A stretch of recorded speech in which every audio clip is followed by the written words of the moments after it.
Welcome, Dr. James Beckett Sports Card Insights. I want to thank my sponsors, Topps, Panini, Upper Deck, Heritage Auctions, Huggins & Scott Auctions, Mike Stadium Sports Cards, Burbank Sports Cards, ComC.com, and Beckett Media, Beckett Grading, Beckett Authentication. So here's an episode for your listening enjoyment. Fanatics do not spend money tied to a premier event. I know that there's fan fests. I worked them, All-Star Fan Fest, Super Bowl stuff, all that. Would it not be more marketable if you did that on that stage? The Super Bowl is the paramount event of the year, bar none, right? Since you have those ties with the leagues, why not have that around the All-Star game? Get rid of the traditional fan fest and have it as a Fanatic Fest. Bring those athletes in, create that hype, right, around an event. Same thing with the Super Bowl. Now, the NBA All-Star Game, my company actually for many years has done the NBA All-Star Game. Why not just create it around that, right? I think we both agree the market they're trying to grow isn't, as you say, the same wallet. They want more wallets, right? You're going to get more wallets, and people that don't collect might be persuaded to collect if you market it around an event of that size instead of a standalone event. You're going to possibly not lose as much money. Not that matters, but I feel like you get more bang for your buck, because the only people that cared about Fan Fest, I think, are people in our hobby or even in the surrounding area of our hobby. I doubt it made CNN. I doubt it made Good Morning America. I doubt it made ESPN. It feels like there's a better way to exploit that and a more foolproof way not to just bleed cash if you tie it to another event. First of all, they don't just want more wallets, they want more fat wallets, Apple wallets, okay? And Yeah. Fanatics Fest, I think, achieved that. Anybody that walked in there had money to spend, otherwise you couldn't even afford the ticket, okay? Let's say they lost $5 million on the first Fanatics Fest at the Javits Center. They lost $5 million. They made $5 million on the Topps now. Take your word for it. I don't know that to be the case, but if with Ohtani. Okay. They Oh, sold, yeah. They Okay. sold 500,000 $10 cards. So your criticism of my former company and the criticism of every company in the hobby is we want them to reinvest in the category. We wanted Beckett when we were flying high, to which I did when we were making good money. We were trying to innovate and do new products and all that stuff, but that wasn't always the case. So Fanatics is doing that. They're making money on Topps now, and they're plowing it into marketing that goes toward this Fanatics Fest. It's difficult to make money on a trade show in Manhattan, especially with a card show. Without the activations, it's just doesn't matter. Yeah. So Fanatics is doing what we want them to do. We might quibble with how they should be but like I said, they brought in more fat wallets. Let me clearly draw the line here. Okay. I don't care if the hobby gets bigger or shrinks. I know that's selfish, but if we're going the way we've been going the last couple of years, I don't want to 10x the problems and 10x the selfishness and 10x the greed. So I don't mind shrinkage in the hobby, right? I know that doesn't sound like a good hobby citizen, but that's how I feel. Let's run with that. Do you want it to shrink proportionately, or do you want the small to be squeezed out? There could be a downsizing, a kind of a 20% across the board that would be orderly, but that's not usually how those things work. What's the motivation of the people, the demographic they're trying to connect with and attract? We have a nostalgic viewpoint of players that weren't alive when we were alive, and I love the history. There's no history in breaking a box and getting a signed refractored numbered to 4.5 of a player that won't make it. I've said that, and I don't care about the future. I prefer to collect the past, whether that's a Josh Gibson card that I have here from 2024 or 2023 saying he's the new all-time batting leader. I'd rather collect dead guys on new cards than guys that will be bartenders in 5 years. We're looking for the lustful people, or we're looking for the people that are going to fall in love with the hobby and the history of whatever we're collecting. Now, I've had to amend that opinion because there are people that love Walking Dead and Stranger Things. They're just as passionate about that and collect that. And that's great. There's no nostalgia in there for me, but their passion rings true on stuff as recently as a few years ago. So I'm all for that. I think that's great. It's just something I'm not into. I just don't like the mortgaging the future, which is what teams do when they trade draft picks, right? They trade for a guy and give up 4 number 1 picks for the years 2030. I'm just as disgusted as I would be about something like that. I'm disgusted about people blowing their money on people that won't pan out, most likely. How often do you think Democrats turn into Republicans? Not that often. Yeah, Sometimes. not that often. There's an How evolution some often, people have, right? how Or often an do epiphany. progressives turn into conservatives or vice versa? Not very often, but sometimes it happens.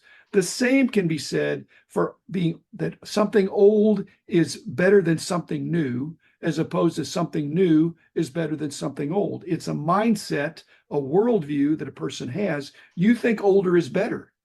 Some of the people born in a different decade than me or you, whatever, newer is better. In fact, the older something is, even like the Constitution, that's an old document, so it's out of step. Instead of thinking, hey, it served us for 250 years with some amendment, progress is slow, but old better than new. I agree with you, but then I'm looking in the mirror. I am old. What I'm saying is there needs to be not schizophrenic, but there probably needs to be a joint marketing thrust of acknowledging that some people are going to want the new and some people are going to want the old. I don't mind the new. It's the future, basing your spending and your dollars on. And again, that's more of a lottery thing, chance for a big hit, as opposed to a tried and true, steady collecting experience. We say that vintage collectors, we talk about people going from progressives to conservatives or centrists, one side or the other. It's quite common that people evolve into vintage collectors. I'm not saying everybody should, but these modern cards or junk wax cards are a gateway into the future. It's a different way than I collect, but a lot of people have their own take on that, right? I'm not saying they become set collectors, but they collect the Cobbs and the Ruths, or even the White Sox or Royals players or Kansas City Athletics. They have more of a focus on it, which is great, as opposed to dopey old me who wants to collect everything. But I think that's great. It's a different kind of vintage collector, but it is people learning about the roots and stuff like that of whether it's their team or their city or the sport that they enjoy. Are we both a little bit guilty now in our discussion of some confirmation bias? We're basically talking about the migration for a bunch of collectors who start out being marketed to on the new stuff. And after some period of time, they say, you know what? I'm intrigued by these old players that can do no wrong. They're already in the Hall of Fame. Right. If I can get their contemporaneous cards, that's going to be a better way for me to hobby. Are we overlooking? Is there not migration the other way?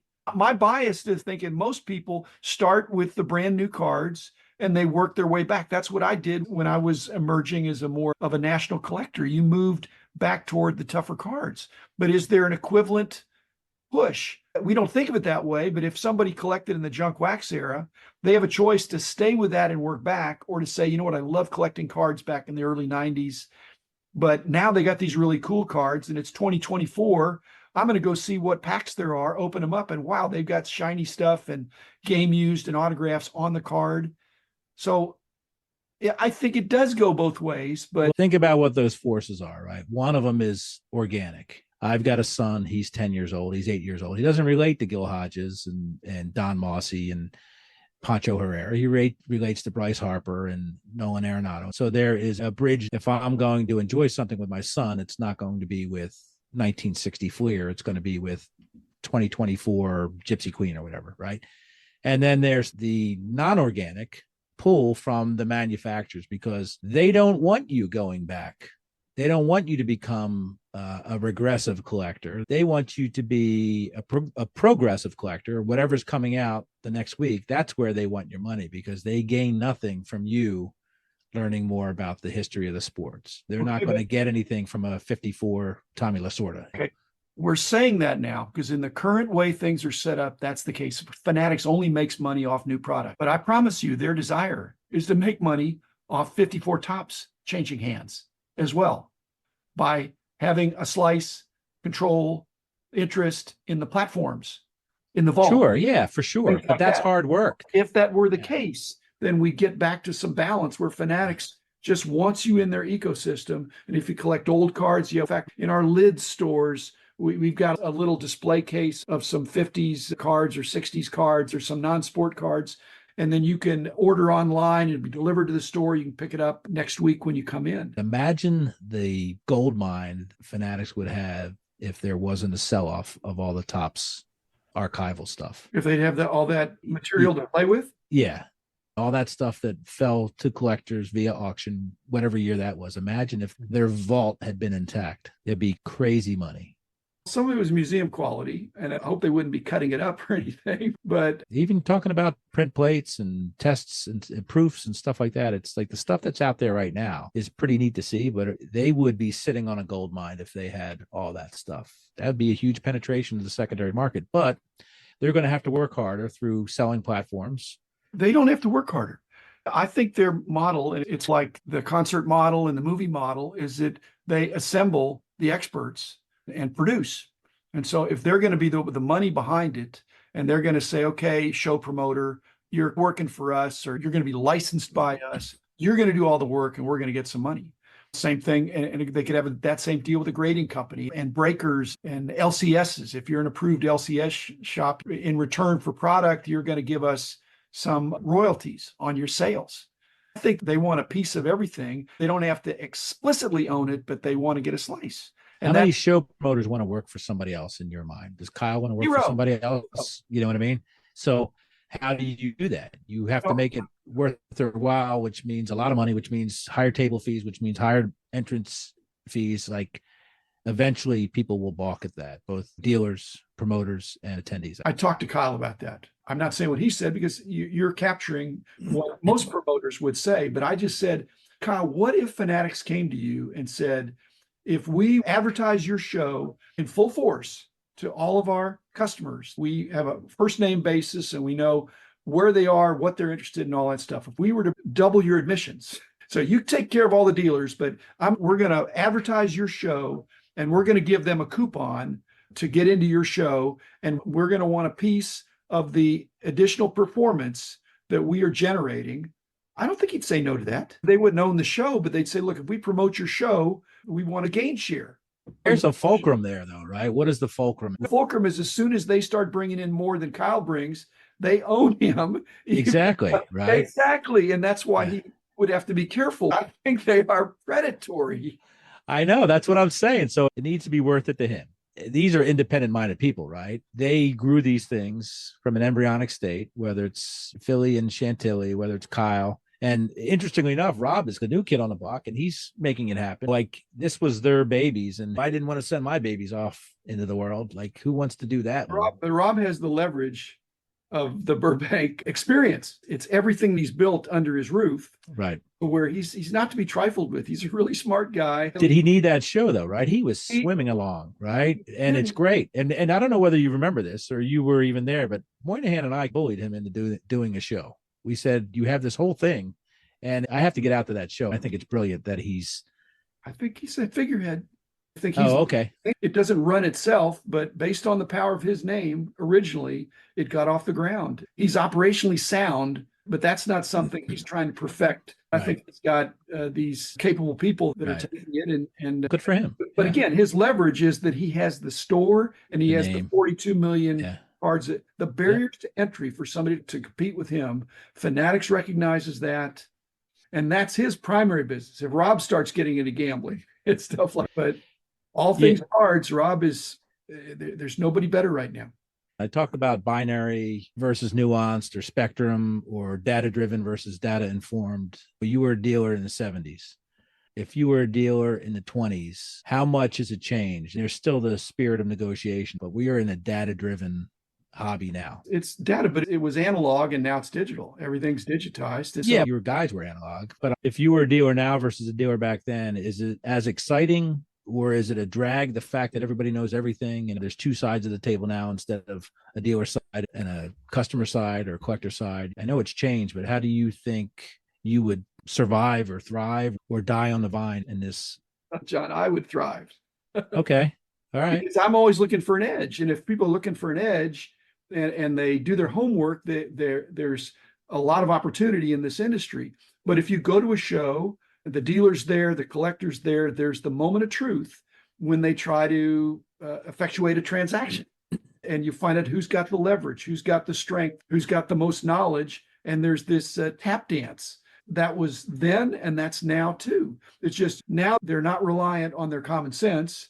They're reliant on their smartphone or grabbing something. And it's basically negotiation 101. You're going to figure out who's willing to bend. I was watching a TV show and the guy says, I want 5,000 for this. And the guy says 3,000. And then the other guy says 4,500. And he says, nope, 3,000. The guy says 4,000. And he said, nope, 3,000. Where do you think it ended up? It ended up at 3,000 because right. In negotiations, whoever bends first is generally going to lose. There's different kinds of poker cues for who's going to win. That's happening at every card show. In spite of walking up and here are my comps, the confident dealer says, I see your comps and I do not accept your comps. I've got Right. this is what I've got in it. That happened 50 years ago and it happens now. The fact that they have the digital version instead of saying, hey, this is what I've got in it, or I sold one like this last week. Now, just because it's on your phone, again, cards are not fungible. Graded cards are not even fungible. And so there's always this tap dance between buyer and seller, and it's part of the dynamic. It's why these young kids who are happy-go-lucky, and some of them have an innate ability to get the best deal out of these dealers because, shucks, I'm just a kid, but what can you do for me? And the mom's there. And they say, sure, kid, we'll give you this. And then he flips it 5 minutes later across the room sometimes. Yeah, but that kid has a better shot at cornering the market by opening the right pack than you did at cornering the market for 33 Gaudy Ruths, right? Seeing it at a table and making a judgment that I think it's worth this, and yet my strike price is this. And the fact that I had a broad range of knowledge and a broad range of interests, as you do, gave me an edge. Right now, if you go up and you say, there's a showcase there, it's got 100 cards, you say, how much is that one card? I really want that one. You just lost. You got some great cards there. I can see I have interest in a bunch of them. How firm are you on your prices, or are they rigid? Or some of them I really would be interested, but at a lower price, but am I wasting my time? Something like that.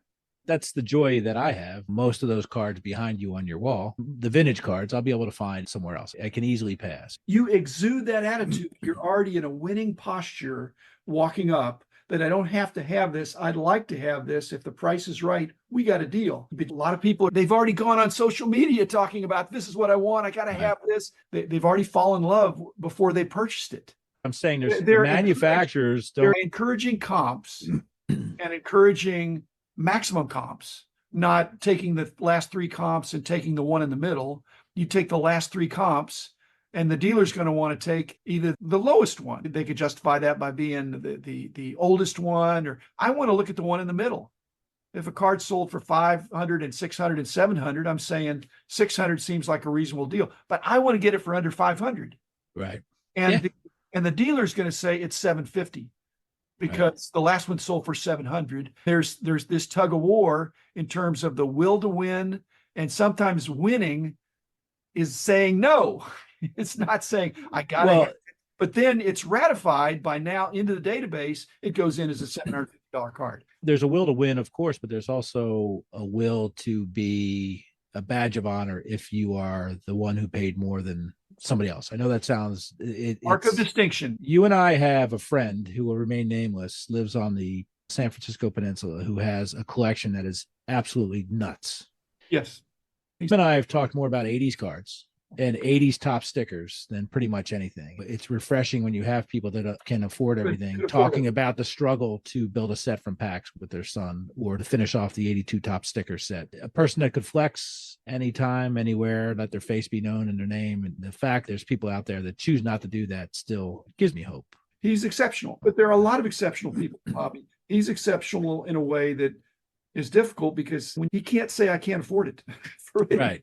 But that's not driving his hobby, is it's not driving his mark hobby. of distinction, as you say. That's the road less traveled. He was buying cards out of my basement in April that were beat up 33 Gaudis, right? Which it brought me so much joy that I don't care what condition they're in. I'm trying to finish this. That means they were collected. They were handled. Yeah, exactly. I've talked to him about it. Yeah.